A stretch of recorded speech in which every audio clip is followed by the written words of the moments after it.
Welcome, everybody. It's my great pleasure to get our event started today. We have a fantastic panel of speakers, and I wanted to very briefly introduce the SIG that you are joining. This is Harvard Alumni for Mental Health.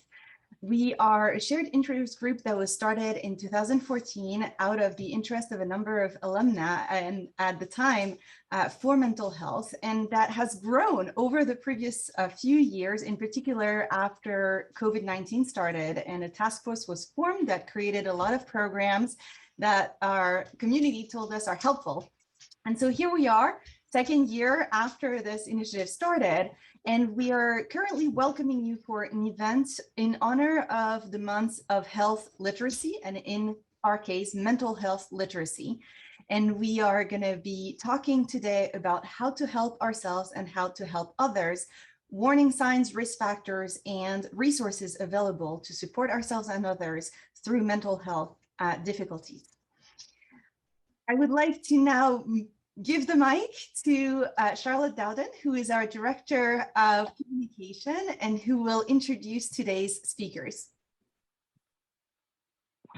Good evening, everyone. I hope you're all doing well. So I have the honor of just introducing absolutely everyone who is on the panel tonight. And so we can start with our HUM president, Dr. Marie-Christine Mietze. She is the president of HUM, and she's a trauma psychologist. She first earned her PhD in philosophy at the Sorbonne and then in Paris, France, before completing her PhD in psychology at Harvard. And her clinical in neuropsychology at the School of Medicine at UCLA. As a clinician, she works with expats, with people who have history of trauma or loss and who simply seek to grow into their best self. So that is our lovely Dr. Marie-Christine Mietze, who is currently waving at you. Then we're also joined by Liz, I apologize if I butcher your name, Orozco Ortiz, and she comes, oh gosh, I'm so sorry for butchering all of these names. Moiska, you can please correct me. Please do correct me. I encourage that. Chipcha community, but in the Andes highlands of Colombia. And she works with indigenous communities around language, cultural preservation, and mental health from a traditional based teaching approach. And her main work focuses on children and their families with a history of trauma, violence, and forced displacement. And lastly, we have our lovely Ngozi Akos, Dr. Ngozi Akos, of course. And she is also the Director of Culture, Diversity, and Inclusion at HUM. And she's also a psychotherapist who has a private practice in Houston, Texas. She obtained her postgraduate degree from the University of Ibadan. Please correct me. I'm just horrible at pronouncing everything. I'm so sorry, Ngozi. At the University of Nigeria. And she also graduated from Harvard University. And Ngozi started her career as a core faculty member of the University of Nigeria. Nasuka, can please, this is really troubling for me because I was born in Boston and my international is horrific. But we have 3 international speakers today. It's hard. It is, and you know, I'm willing to learn, but I have not been taught yet, so you'll have to be very patient with me. But Ngozi is really impressive. I mean, she's a multicultural therapist with training in 3 different continents, and you know, of course, she believes that one cap may not fit all, as do we all. She's a mentor, a mental health advocate, a community organizer, and she champions global mental health and enlightenment programs. And so we are so thankful that we have these 3 wonderful people to help, you know, educate us and give their perspectives on such a great topic. And I'm so elated that I get to work with all of these wonderful women. So I will toss it back over to you. Thank you, Charlotte, for introducing our panel for today. Thank you and welcome all of you who are joining us and trickling in as the event is getting started. I'd like to orient you to how this event is going to look tonight. We're first going to have a first section with the panel for each of us to share advice and information about recognizing risk factors, warning signs of mental illness and emotional distress, as well as resources that can be helpful to help ourselves and others. After the panel section, we will turn to a Q&A section where we will offer you to unmute your mic or to share a question in the chat box so that we can have a conversation with the audience. Feel free to write your question as they come up throughout the conversation. We'll address them either during the panel or after when the Q&A starts. And without further ado, I'd like to turn to our panelists and to start opening today's conversation around risk factors. There are things that when we want to be mindful and a good advocate and ally in the community, and we want to be mindful of mental health and emotional distress, there are risk factors that we discussed might be helpful to put on the map. Some are intuitive, some might require to think a little bit deeper about where a person is coming from that you might try to help. And so we highlighted 5 different topics within the risk factors that we're going to touch upon in the coming few minutes. And to start, I would like to invite our panelists to reflect upon the risk factors that may not be apparent in the present, but rather risk factors understood as a product of a history, as a product of a past that leads and shape to the risks that a person may be facing in their present. In other words, things that perhaps we don't see on the surface, but that if we think about where a person is coming from, we might understand in a multi-layer aspect. I know that Ngozi, you're joining us with an expertise in trauma and also with displacements, working with refugees, with expats, and a lot of populations who have experienced trauma firsthand. What's your take on the risk factor as this historical perspective? From my experience with interaction with this varied multicultural group, and I'm glad that this team is very, very multicultural because we have American, we have French, we have South American, and we have African. And also watching us are people from different countries, as I can see. Yes, one of the major risk factors is trauma, you know, and trauma can spark from any angle. It could be childhood trauma, it could be abuse, it could be emotional abuse, physical, domestic abuse.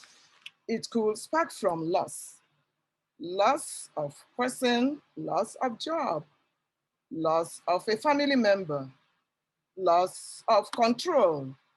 Some people get traumatized through that. It could also be as veterans, people who have been to war and they experience so many things. So it could be based on a medical condition. Some people are traumatized after a medical scare. It continues to they never really have peace, they never relax, you know. You see that any little thing that happens to them, especially people who have cancer, they go through such an emotional turmoil because there's always this impending fear and replaying all the other that they went through during the treatment, even if after they've recovered. So loss is major in terms of that. And we can also look at statistics, you know. Many people are greatly at risk, and I'm looking at especially the population that is vulnerable. That's why we are trying to emphasize the multicultural nature of issues here. We're looking at women, we're looking at students, many students, especially with the pandemic. We are college students. We are looking at LGBTQ society. Most of them are they are vulnerable to trauma. They are traumatized just based on the way they are treated. We're also looking at people from prisons, and I've talked about veterans. And you know, it's a major thing we have to watch out for, because such people are at major risk to have mental health illness. So I bet Luz can add some few things to me, hopefully. Absolutely. From a cultural perspective of indigenous traditions, most of us actually agree on our intake in time and how the actions from the past ripple in the present. So also, like, there is the belief that the ancestors can still affect what we're doing within the line of the family, like spiritually and physically. And that's what now science calls intergenerational trauma. So our history as indigenous peoples comes since the conquest, when, you know, the raping, the killings, the displacement started. And when those ancestors experienced that, that's when that trauma that they were experienced would pass from generation to generation to our days. And those are things, like those biological things actually have been proven in victims from the Holocaust. When a mother that was pregnant, actually that passed the stress to the baby. So that also happens within the family. Like, we call it that trauma that was passed through the blood, through the mother, through the fathers, through the grandparents. And that's something that a lot of people don't take into account for most of minority groups, because not only us as indigenous peoples, we experience that kind of trauma, but also the Afro descents that came from Africa, enslaved, that they were basically broken on the ships to bring, you know, to be brought here, taken away from their lands, from their families. That kind of trauma also passes through the generations.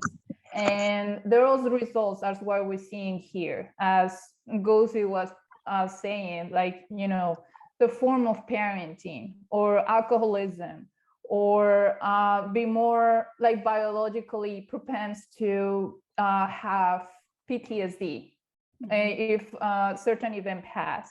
So from that biological standpoint, we can actually justify that trauma can be also passed and can be a high risk factor for people that actually have come from that line many years ago. And that's something that needs to be addressed as well. As you know, mental health specialists or people that it's approaching these topics, and that it's usually overlooked when we treat minority groups. Anything else to add, Mary? Thank you both for these phenomenal perspectives that you're immediately taking the subject into a depth of cultural perspective, but also enlarging the discourse from the present to the past, and the role that its history at the individual, at the family, at the intergenerational, and the cultural, like the people, the group identity, the social self, can take and play a role in who's at risk today, what shape their risk is taking, and what are the factors to understand when we're trying to help somebody or to recognize vulnerability. Thank you both. And so, of course, we've discussed, you know, some of the socioeconomic factors, such as, you know, being exposed to danger in your environment, poverty, risk in terms of lack of access to resources. But also, I feel like our conversation is morphing and moving towards intersectionality and marginalized identities, with the idea that racial groups, gender identities, sexual orientation identities are characterized by certain interpersonal attitudes towards group identities that can induce risk and vulnerability. And they're important to bring into the conversation. And I know from our previous conversations that both of you wanted to share, in particular, perhaps two aspects of these marginalized identities that are a little bit less talked about, perhaps in the American public sphere. And one of them, Ngozi, I know you mentioned the experience of mental health and mental illness as conceptualized in the US in terms of symptoms, looks different in other cultures, where perhaps the connection to spirituality and religion provides a different framework to understand the behavior and the changes in behavior. Yes. Um, Let me just give you an example that happened today. My son subs at a high school here. He came home today and he said, Mom, I think mental illness is overdiagnosed. He's interested in psychology. I said, why? So he gave me an example of a child in school who I didn't have time to hear the details, but I knew exactly where it's coming from. And the point is that sometimes our definition of mental illness in the Western world doesn't really align with what people from other parts of the world see as mental illness. So I always try to emphasize the cultural context of behavior rather than just labeling, like I said, labeling everybody acting in a particular way. For example, in Africa, boys are known to run around, jump on the bed, do all sorts of things and not really sit quiet. But here you have the people like that in classroom and it becomes, unless they're on medication, the teachers won't even do anything with them. So because you're already labeled as having a mental health issue. But at the same time, we don't also want to ignore an existence of a mental health problem. So we just have to be mindful of that, that we have to play into the culture where the individual is coming from. We try to look at some risk factors, what could be making that person and when we look at immigrants and expats, there could be some cognitive dissonance, you know, in a way that um, what we teach our children at home or what we brought from other countries might not align with the way things are seen here in this country. And because of that, many immigrants are lost when they get in here, you know, or they're in an environment that they are not familiar, an environment that does not align with their culture.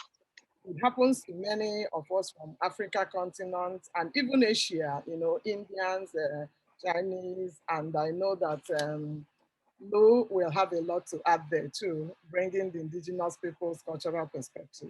Lou? Yes, in this case, it's how we intake that emotional or that labor distribution in society. So in societies like mine, for example, in my tribe, those who actually hold the family in the shoulders, is how we call it, are women. But that distribution is not solely in mother, but it could be in grandmother, in aunts, in daughters. So that distribution can or ease the stress or increase the stress when there is not that network of support. And that's what happens when we're displaced, or in my case, when I migrate and get out of that network. And then I have to find my own way to create that network and feel supported. And so then that also doesn't translate in other societies, as our speaker was saying. Like it might happen in my house, but it might happen not in the other house. And that intake actually creates that shock. And when it doesn't translate, then as a person, you're like, what I'm gonna do? Should I accommodate or should I keep true to myself? Sort of like a way of speaking. And so in the case of women, when you are empowered in your community, and then you get out of that community, and then you see that that power is held by men, and that strength is being challenged by the other gender, then what do you do in that case? And when that, you know, that society actually sees or frown upon a powerful woman, that creates that sort of like risk factor of increased stress and something beyond that. And those are things that also have to be taken into account, and that not a lot of people realize that. Where are you coming from? What are your values? What were you being taught? How are you empowered? or if you actually, your community doesn't have that kind of empowering, depending on your gender or your role as a person in your family. And then in which society, when you migrate, where are you coming into? And most of us that are migrating, actually, we do not look at that when we're moving from place A to place B. And for some people might be an easy transition, but from others, it's not that much. And that's when, you know, that network of support of you start looking up people, but then you do not find that community that starts creating that mental health issue when you don't have that.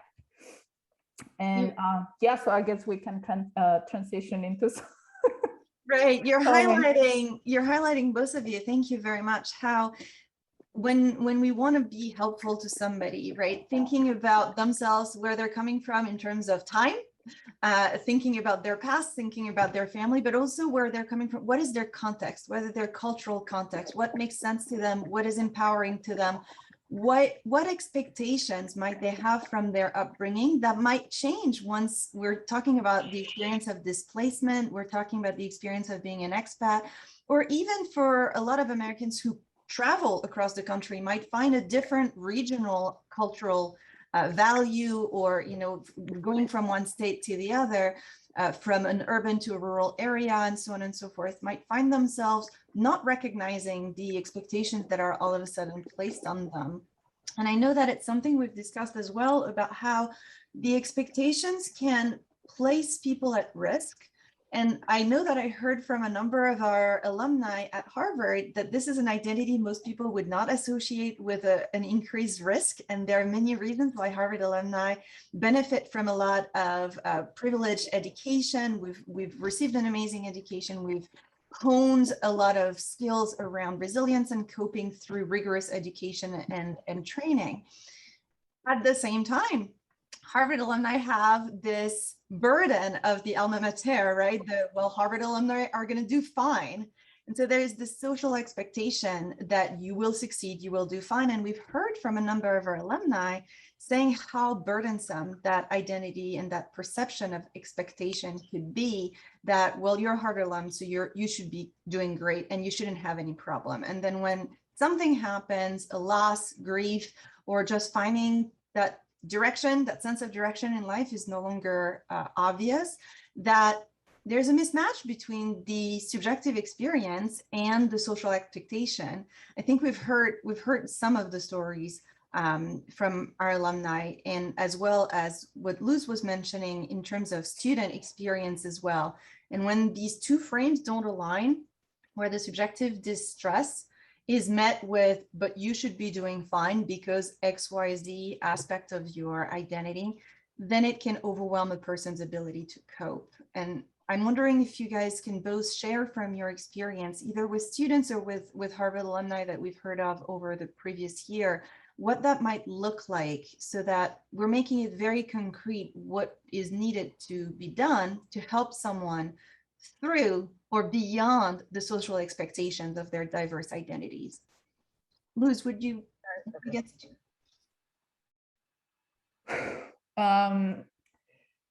That's something that I guess I call like a self-check, just to see what do you need to actually feel comfortable when you come to this, like a place where you don't know. Or so first, like, you have to check your needs. What are your emotional needs? What are your physical needs? What are your cognitive needs?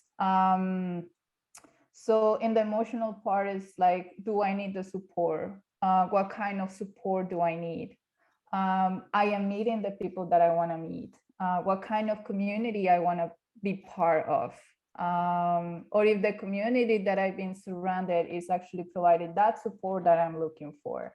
And I guess that's the main point for a lot of students, a lot of people that are foreign to this land and to this culture, especially in such a divisive society that it has been evolving these years, since I guess Trump came to power, a lot of foreign people actually has been fearing that, even though maybe the society doesn't translate that, but what it's been actually experienced from both parts is that intake that probably you're not wanted here.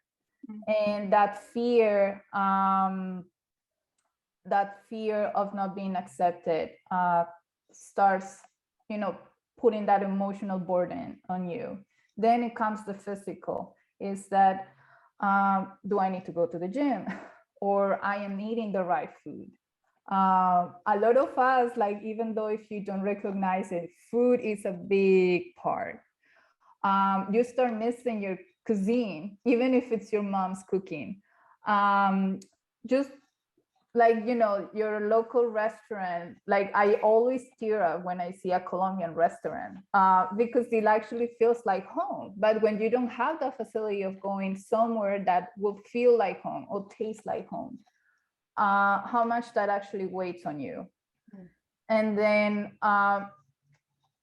so those needs are actually being satisfied. Stress is also translated in your body, like when you have back pains or headaches, when your muscles start feeling stiff. That's a cause of something that is coming from emotion.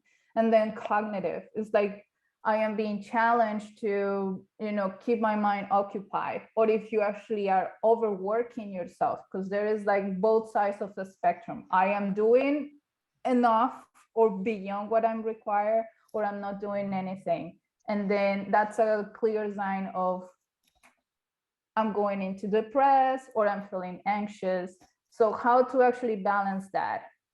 And I guess from that, I will pass it to others if they have other thoughts about that.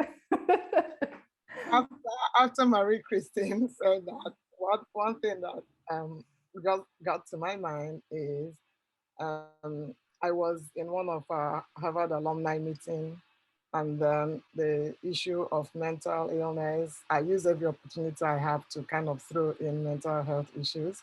And one lady, she struck me. She said she grew up sleeping on the floor. She worked very hard to get into Harvard. She looked at Harvard as the salvation, that the space that would provide her and get her out of poverty. When she got into Harvard, everybody was excited. It's like, wow, you are, and you're going to help your community when you're done, you're going to Harvard. She said she got into Harvard and got her first bed for her, so she was sleeping on the bed. But leaving Harvard, she found herself still sleeping on the floor. And the expectations was too much. That was what was actually killing her. It's like, you went to Harvard and you're still looking for a job, or you went to Harvard and you didn't get a good job, you just got a job that's paying you 20-something thousand, you went to Harvard. So there's this kind of expectation. We are aware that many people that go to Harvard do well, but there are many, many people who complete their education at Harvard and do not find their fit. I know when I was doing my master's, there were many of my classmates who went to Harvard undergrad and did so many things, but they still have not found their fit, somewhere. And some of them have been out of school for 10 years. So there's always this assumption by people around that once you go to Harvard, you'll be doing well. And that kind of puts a lot of burden on the person that sometimes some of them, one person in that meeting said, she even feels ashamed to tell people she went to Harvard because the expectations is like, oh, really? You are not where you should be if you went to that kind of school. So that expectation puts a lot of mental burden on some of these people.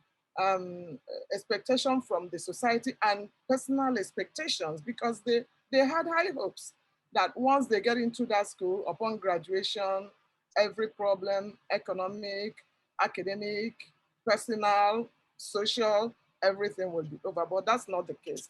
So we need to let people be aware that if you're feeling this way while you're in Harvard, you don't know where you're going, that or in any of the Ivy League schools or any of those schools top ranked, you know, that it's okay. There are people who feel that way and you can start talking. It's okay that to start talking and it's okay.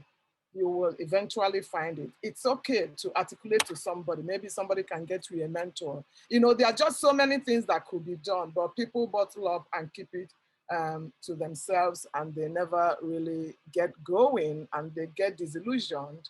And a second aspect that I also think plays a lot is what we now call imposter syndrome.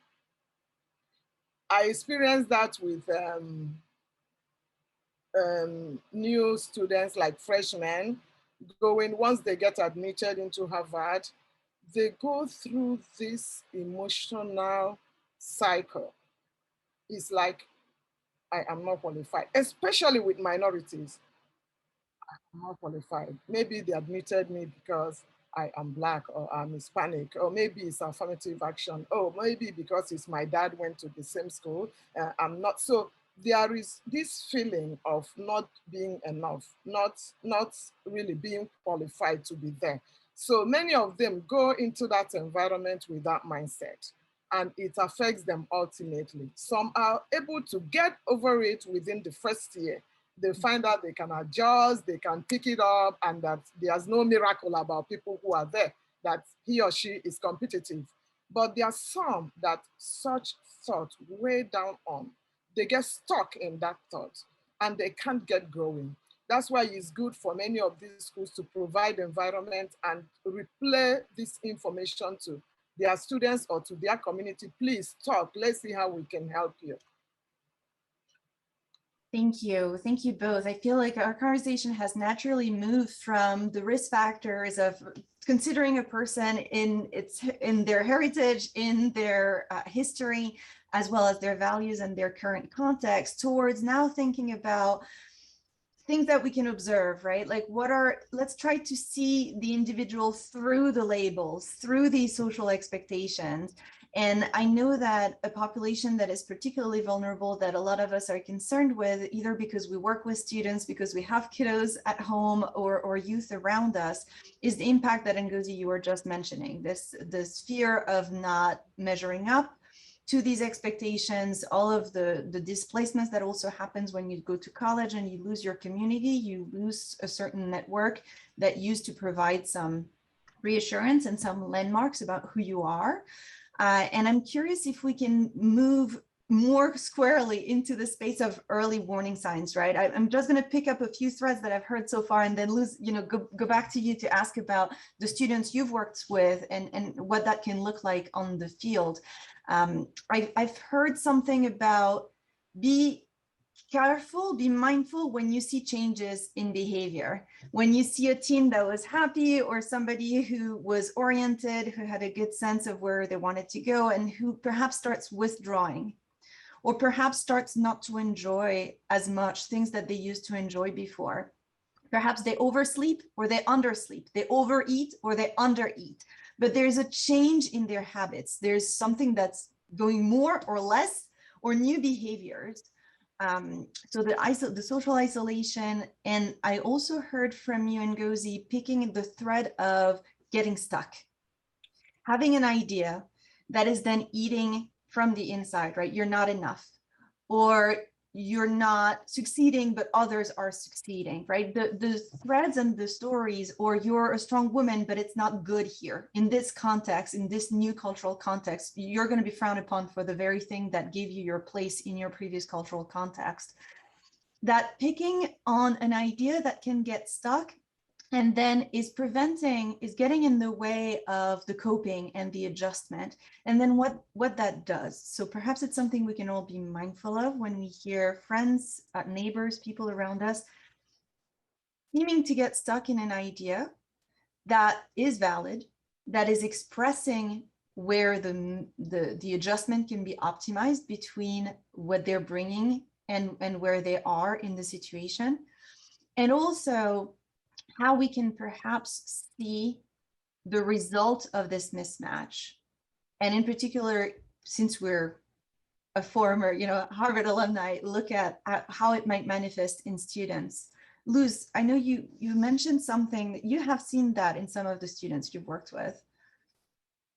Yes, and actually being a former student myself, I used to work with the Office of Residential Life, so I actually had to deal a lot with people that were living in dorms. And especially when COVID hit, where that forced isolation was actually imposed, that's something that causes a loss of control. And obviously that, your first reaction is that reluctance of following the rules, and then start questioning, is that necessary?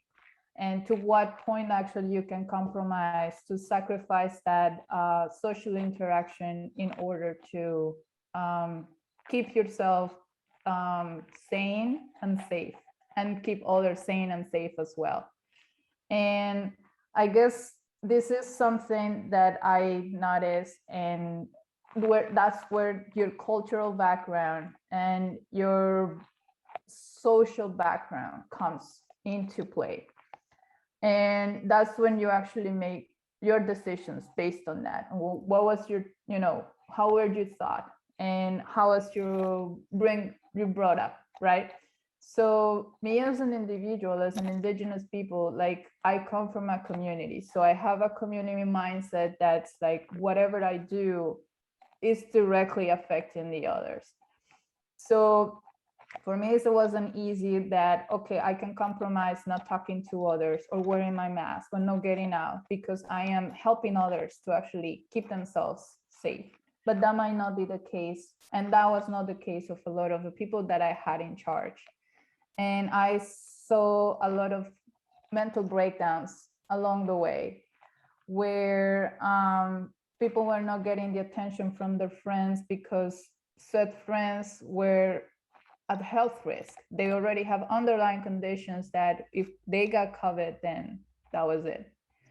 And that fear was very visceral and was very real. But then, that sense of isolation or actually helps you raise your anxiety levels, or help to bring that mental issues that were underlying or you were keeping under control. So I remember we have several cases where a lot of people actually increase their consume in marijuana or auto-medicating themselves when there was not like a doctor prescribing it. And that was a sort of like a way of coping with the pain, or keeping those thoughts at bay, or keeping themselves out of that reality. Or a lot of people being watching videos and series for days in a row. So, like a lot of people had different kinds of mechanisms. Ones were not as healthy as you expect. Other ones were like, it's okay, like I can compromise and I have schoolwork, I can deal with that. But with people that started to auto-medicate themselves or put themselves at risk, trying to keep that, that pain away, that brought a risk. And some of them got basically psychiatric events where they actually had to be taken into the hospital because they were mixing marijuana with already drugs that they were taking to keep all like anxiety levels at ease. And so that kind of issues you start seeing in students, but you do not notice that in classrooms. But these kind of situations actually bring this up and put lives at risk. And that's what you don't want to see. And it's very hard to actually notice this because especially I come from an Ivy League, I come from Smith College. Smith College students actually had to put a face that you can do everything. And so it's just like, if you can handle this and that, then you're the strong woman that you're supposed to be. And so then showing weakness is a sign that probably you're not belonging to that group. to that elite group. So then if you ask someone, how are you doing? Probably they will not tell you that they're basically trying to keep themselves together because they don't want to show that lame side, unless you have a relationship that allows you to put that out, that you are that support of the person. But most of the cases, that's not the case. There is not that relationship of closeness. And that's a big problem. And that's when I actually said that most of those networks of support are very important, especially for students and for young people, because that's the stage where social interactions happen. And that's how you learn to become friends, to identify who could be a friend, who could be not a friend. And not having that, especially with COVID, when you cannot control that, make you basically do stupid things. Thank you, Luz. I think together you really highlighted the fact that it's not written on somebody's forehead, as we say in France, right? You can't necessarily see it. You have to follow the breadcrumbs, you have to follow the signs. And some of these signs that you were describing, Luz, in particular in youth, is going to look like risk-seeking behaviors. In adult, that might be alcoholism, that might be gambling. In youth, might be promiscuity, that might be self-harming behaviors, things that change from the way you used to know this friend, this family member, this neighbor, this community member, subtle changes. And I think what we've all been saying since the beginning is try to look past the appearances. And Luz, you summarized that beautifully by saying, if you ask just how are you doing, the way we're kind of, it's a social automatism in the US, and the answer that is fully expected is great, right? There's no expectation of a deeper answer at that level. And so encouraging, becoming ourselves advocates of mental health and encouraging a greater, a closer look. I don't want to say scrutiny, but a closer look, because it's not necessarily going to be obvious. It's in those subtle changes that eventually have drastic consequences. And so I'm thinking, I'm mindful of time too. I would like to spend the next few minutes on sharing resources that we have with the audience, with those who are going to be watching this video and wonder, okay, I now get a sense of, if I worry about someone, what can I be looking for? Any change in behavior, any risk-seeking behavior, anything that they seem to be getting stuck and not be able to find a way out. Okay, how can I support? That's the final topic that I wanted to hear your thoughts about. I know that Charlotte is going to share with you all in the chat the resource page that is available on Harvard Alumni for Mental Health website. We have a very comprehensive list of resources, and we might also follow up with those of you who are joining in person tonight. We'll share with the follow-up email a few resources as well. But I know you have good advice, so I'm just going to open to both of you to perhaps in a few words share your best strategies, your best resources for those who are asking how to help myself and how to help others around me when I suspect something may not be just great. Who would like to start? Can I start? You go ahead, Ngozi. Yeah, we may not be able to help others if we don't help ourselves. So the very first step is self-help, self-care. We won't be struggling, because I see situations where people are struggling and at the same time trying to help others. We must try to maintain that mental, emotional wellness as we work with our children, our family, our friends, our spouses, everybody. Now, the first thing that I always recommend is talk. And start the talk with people who are closest to you. Your family, your friends, your co-workers, church members. For many of us, we come from a community that is very spiritual.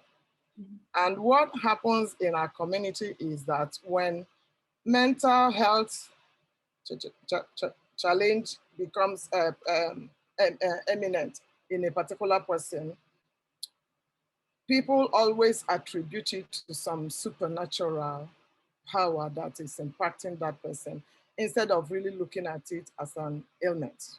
So there's always a spiritual part. And many people start from going to the church. For some, it helps them to maintain some peace of mind, to reduce the guilt that they feel. It does. But for some others, they really need help. And I would suggest that many times before people from other parts of the world seek mental health help, the situation many times has gone out of hand.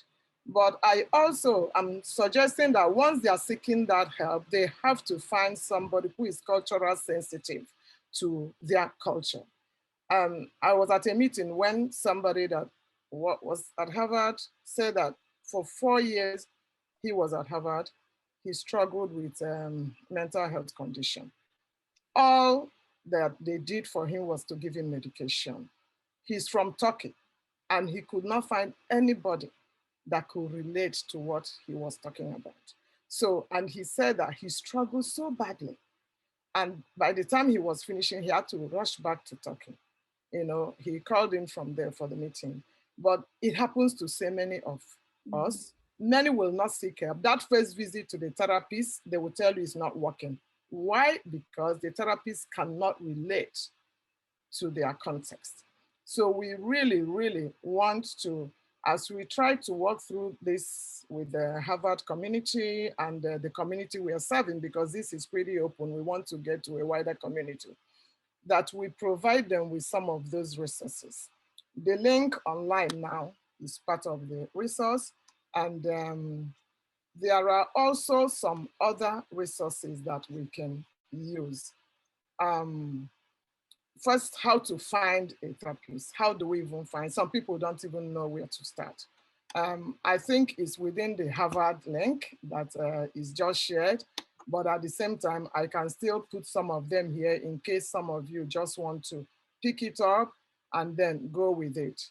So there are many ways to find a therapist, and all you need to do right now is just to type in the keywords of what you want. You can just type in therapies with Nigerian background or something. In Psychology Today, you'll find out that some names will pop out. So I want us to be very mindful of that and make sure that when we are looking for therapies, we are looking for somebody who can relate to us, who can relate to whatever we are going through. And oh my gosh, this is not working. Yeah. So I want us to pay attention to that, please. Okay. And also, please seek professional help. Seek professional help, but be culturally sensitive, especially for those in the US. For those of us with the network we have now through Zoom, even people in the US can actually get mental health help overseas. So we are trying to build the data.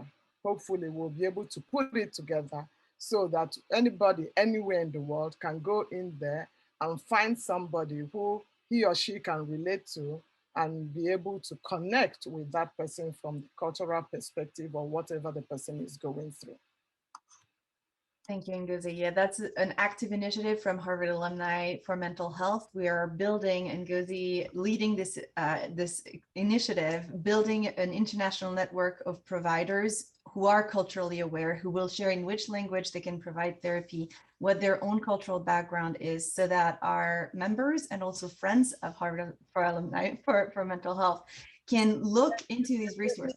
Please let me add something here. And those the data we're building is not limited to Harvard graduates. We are using resources from all over the world. Why I'm saying this is that I see in the forum the president of Nigerian Mental Health Professionals here in the forum. And I know he's passionate also, and I'm glad that he joined. He's Dr. Aliche. I'm glad that he joined us and that he's listening. So hopefully we can use this service at some point also. Thank you, Ngozi. Luz, concluding words about resources? Like usually if you cannot see beyond that, your own communities might have also those kind of resources that you're looking for when you're doing your self check. And for me, first of all, it's important to know your own boundaries. And from there is like, what is your capacity to help others? And if you actually don't have the resources, you can help that person find those resources that that person might need.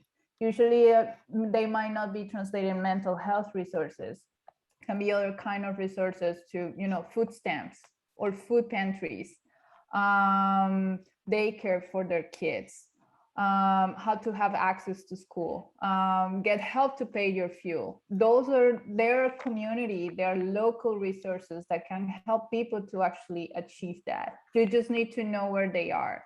And they're usually very at hand. They're not, might be like 2 or 3 blocks away from your house, but you might ignore it. You know, pass the building every day, but you don't know that that resource is there.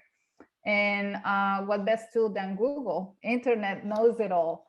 And if you just type it in, I'm pretty sure there is a list and it will tell you on the map where it is. And actually, as my work as a therapeutic training and support staff for the families here, that's my job. And I can tell you, it's a good relief for the families to know where to find those resources and that they're very close. But a lot of the people actually ignore that. But once they find it, they recommend it to everybody, because even if you don't believe it, everybody at certain point in a certain stage of life have been passing through the same thing, and might be needing the same thing as you did previously. And so, you know, asking neighbors, they might know, or if, you know, just Google it. And that's an important thing. Or yes, like I cannot stretch more than just start building your local network. Reach out to people. Their, you know, spiritual life actually helps you with that. Your local church. And if you're not a Christian, then, you know, if you're a Jewish person, then your Jewish community might help you with that. Native communities, we have that. Like usually our counselors might be our medicine people, or our aunties, our mothers. So it is important to actually talk and say that you need help, and there is no shame on that. Not like strength is not based on how unvulnerable you are, but how you accept that sometimes you need help and you cannot do it yourself. And that's where your true strength comes from. And that's what I don't fear to actually seek for help when I really need it. And I want to pass that teaching from my grandparents to you as well, that it is okay. And that doesn't show that you're weak, but that actually show that you want to become strong for others, not only for yourself. Any final thoughts there, Marie? Oh, it's hard to follow that, you two. This was incredibly inspiring. I will pivot in order to continue making a contribution, because I feel like you both have brought so much and such a rich source for us to think about. I will say, if you yourself need help, follow what Lucen and Gozi have said, right? Recognizing if you're finding yourself burdened, if you're finding yourself not enjoying what you used to enjoy, or not having as much energy, that it's okay to reach out. We've talked about a few places you can reach out. If you are the friend of a person who you suspect or feel might be struggling, to recognize that you don't need to be a mental health provider yourself.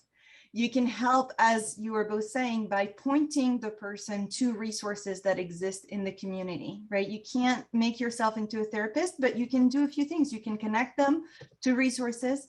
You can actively listen, right? You may not need to fix the problem. You may need to be there and to hold with them the suffering, the distress, the lack of hope in that moment, the feeling of being isolated.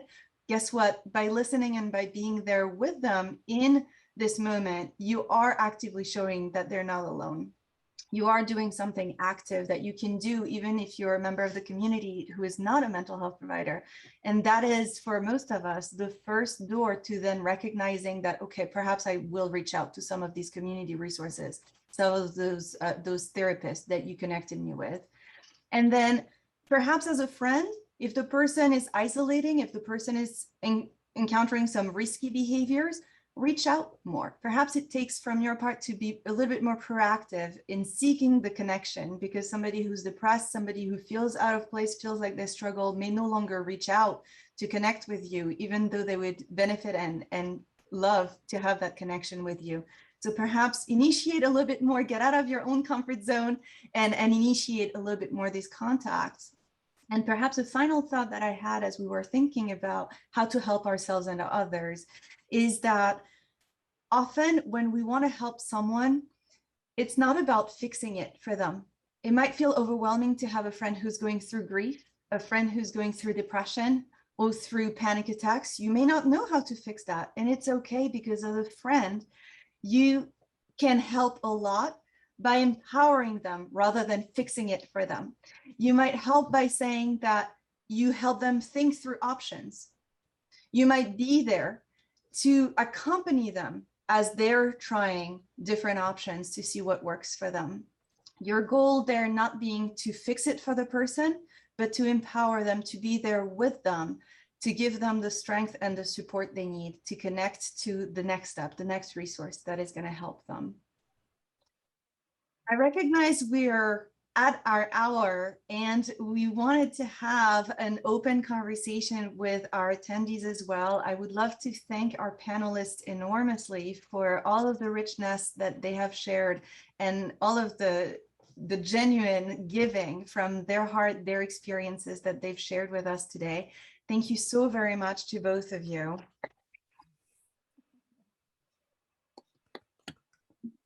And I would like to do two things now. Because we are at time, I would love to ask our attendees about their experience with this panel by sending a very, very quick 2-question survey, which is going to appear on your screen at the same time as you can ask your questions. So now is open floor. Feel free to unmute yourself and ask any question, provide any feedback to our panelists. And if you would like one of us to relay the question, feel free to message Charlotte, who will then voice your question if you are more comfortable that way. I'll share the poll so that you can start answering that at the same time.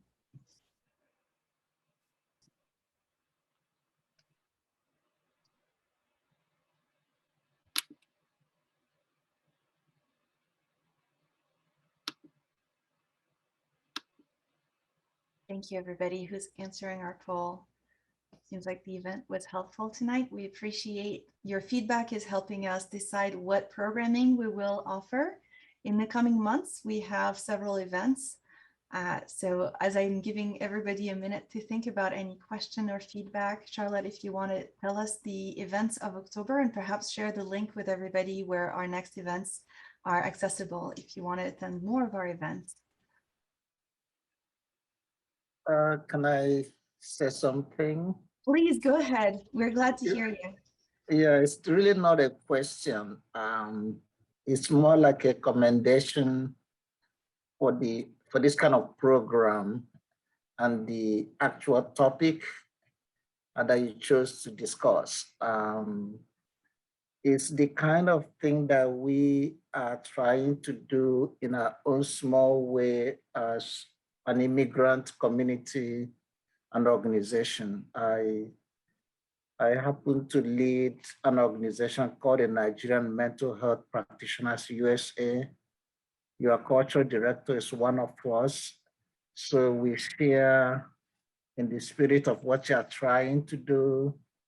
And a lot of the things said here, discussed here today really speak to our own experiences as immigrants. I see myself more as an African in America, so that shapes, the way I look at things, and it explains for me some of the differences that I find, and it also gives me a perspective, a unique perspective on how I see mental health and access to it, and how much culture plays in a role in helping us, work with people who are, going through difficult emotional issues. And one of the things happening that I like now, ordinarily, we don't, Africans hardly turn to Africans for emotional support. Well, let me take that back. You know, there's a formal way to seek help. There are informal ways. Many times we actually rely on one another a lot, you know, informally to deal with these issues. But formally, we are not good. We would rather go elsewhere, but it's changing. I'm a therapist myself. So I'm seeing more and more people of African descent come to me, particularly young people. Sometimes I do individual and couple. Many younger couples are coming to me. Sometimes they want to learn more than the traditional, you know, couple therapy principles. They want to learn other experiences. So I don't want to take a whole lot of your time, but again, I'm impressed by what you are doing and keep doing it. And if I have, if I find that you have a program and I'm free, I would be interested in, you know, joining you to learn from your own experiences and insights. Thank you. Thank you so much for joining and for your feedback. We appreciate. Thank you for your work in your own community and network. And Harvard Alumni for Mental Health is open to partnership with different organizations who are active in different regions with different communities. So sounds like we can keep talking. That'd be great. We have something coming up. Yeah. You know, Mary? Yeah, we have something coming up soon. Yeah. Yeah, can I say something? Please, welcome. This is Faith. I'd like to commend the panelists for an exhaustive discussion of this topic. And I can say, as an immigrant who lives in the US, mental health problems is not something we feel comfortable talking about because, like I said in my chat, it carries a lot of stigma. But I'm finding that with the passage of time, people are becoming more comfortable with discussing these issues and becoming more comfortable going to professionals like you to get help. Before we immigrated to North America, the kind of support we seek out is that of family and friends because you have an abundance of that. But when you come to the Western world, a lot of people become isolated. So that support system that we had at home, we lose because we're here now. And it becomes even more difficult to deal with all the challenges we have to face on a daily basis. Just living far away from home, raising children, trying to meet up with your financial obligations, and just basically doing life alone, because that's what it is over here. While back home, if you fall on hard times, you could call an auntie and uncle. You could have somebody who would actually listen to you and come to your aid. But when you find yourself in this environment, it becomes a lot different. You have to learn to fend for yourself. And with that comes a lot of stress. And of course, you know, stress breeds mental health problems. So I thank you all for what you're doing. Keep up the good work. And just like the last speaker, anytime you have something like this, I definitely will call in. Thank you.